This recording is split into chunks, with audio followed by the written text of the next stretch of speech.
Saya Benedict Remart.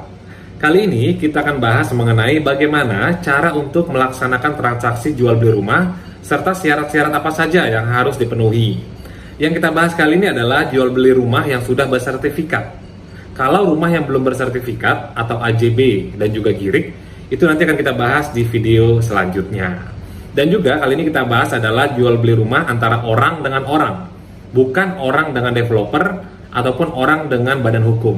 Mengenai hal tersebut nanti akan kita bahas juga di video selanjutnya. Oke, kita akan bahas kali ini adalah mengenai transaksi jual beli rumah antara orang dengan orang. Ada 3 hal yang harus kamu perhatikan. Yang pertama adalah kamu harus melakukan pengecekan sertifikat terlebih dahulu. Itu wajib, ya. Kamu harus melakukan pengecekan sertifikat di kantor pertanahan setempat, atau kamu bisa meminta bantuan PPAT, pejabat pembuat akta tanah, untuk melakukan pengecekan sertifikat tersebut.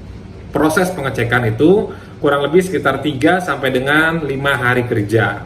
Itu bisa lebih ataupun bisa kurang, tergantung daerah masing-masing. Ya, setelah melakukan pengecekan dan hasilnya pengecekan sertifikat adalah oke, clear, tidak ada kendala, maka kamu penjualan pembeli bisa melanjutkan untuk tahap yang kedua. Yang kedua adalah melaksanakan pembayaran pajak-pajak ke negara. Nah, untuk penjual itu nanti ada kena pajak. Pajaknya adalah 2,5% dikali nilai transaksi. Dan untuk pembeli, pajaknya adalah 5% dikali transaksi kurang NPO PTKP, atau ada pengurangan setiap daerah. Contoh di Kota Bekasi. Di Kota Bekasi itu ada pengurangannya adalah 60 juta rupiah nilai objek pajak yang tidak kena pajak. Jadi misalnya transaksi kamu 500 juta rupiah nih. Nah, 500 juta rupiah itu dikurangi 60 juta menjadi 440 juta. Barulah hasil tersebut dikali 5%. Itulah nilai dari pajak pembeli atau BPHTB, ya. Setelah kamu melakukan pembayaran pajak penjual dan pajak pembeli serta melakukan validasi atas pajak-pajak tersebut di kantor pajak, baru kamu bisa melanjutkan tahap yang ketiga. Tahap yang ketiga adalah penandatanganan akte jual beli di hadapan PPAT, pejabat pembuat akta tanah. Nah, untuk penandatanganan akte jual beli di hadapan PPAT, untuk penjual yang harus hadir adalah suami dan istri. Diingat, suami dan istri, kecuali jika pertama, penjual masih lajang. Nah, itu bisa bertindak sendiri. Atau yang kedua, si suami atau si istri ada perjanjian pisah harta atau perjanjian pranikah sebelumnya. Apabila ada akte perjanjian pranikah pisah harta, maka si suami dan istri berhak untuk bertindak sendiri tanpa pasangan. Selain itu, tidak bisa. Suami dan istri wajib bersama hadir di hadapan PPAT. Ataupun juga apabila sertifikat nama tercantum itu adalah almarhum.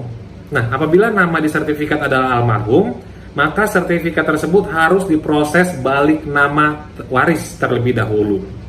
Nanti bisa dilihat kewarisannya siapa yang berhak atas pewaris ataupun atas nama sertifikat almarhum tersebut. Nah, barulah nanti proses selanjutnya balik nama ke nama pembeli. Jadi ada 2 kali proses apabila sertifikat tersebut atas nama almarhum, ya. Dan untuk pembeli yang hadir adalah cukup suami ataupun istri. Itu bisa kalau pembeli. Jadi nanti antara penjual dan pembeli hadir di hadapan PPAT melaksanakan penandatanganan jual beli, dan jangan lupa setelah itu bisa melakukan transaksi untuk pembayaran pelunasan dari penjual maupun pembeli. Ya, dan untuk syarat-syaratnya. Nah, syarat-syarat yang harus dipenuhi, dokumen-dokumennya adalah penjual harus menyiapkan pertama, KTP suami dan istri. Yang kedua, kartu keluarga. Yang ketiga, surat nikah. Dan yang keempat adalah NPWP salah satu suami ataupun istri.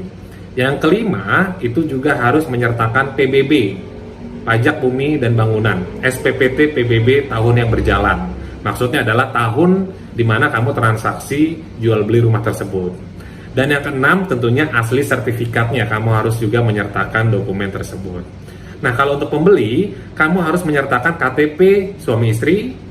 Yang kedua, KK, kartu keluarga. Yang ketiga, surat nikah. Dan yang keempat juga NPWP salah satu suami maupun istri. Baik, itu dia hal-hal yang bisa saya sampaikan untuk proses transaksi jual beli rumah yang sudah bersertifikat antara orang dengan orang. Jangan lupa, untuk transaksi rumah kamu harus segera melaksanakannya. Tidak bisa ditunda. Kenapa? Karena untuk menjaga terjadi sengketa di kemudian hari. Misalnya, si penjual ketika kita sudah transaksi di kwitansi, entah kemana, atau tidak bisa kita cari. Bahkan lebih parahnya lagi, mohon maaf, kalau si penjualnya meninggal dunia.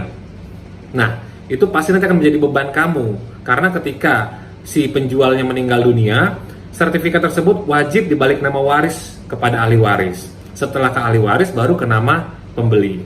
Tentunya akan 2 kali proses biaya, bukan? Nah, itu dia jadi yang membedakan rumah benda tidak bergerak dengan barang-barang lain yang diperjualbelikan. Berbeda dengan kendaraan bermotor, pakaian, atau apapun yang kamu bisa transaksi hanya menggunakan kwitansi ataupun secari kertas perjanjian saja.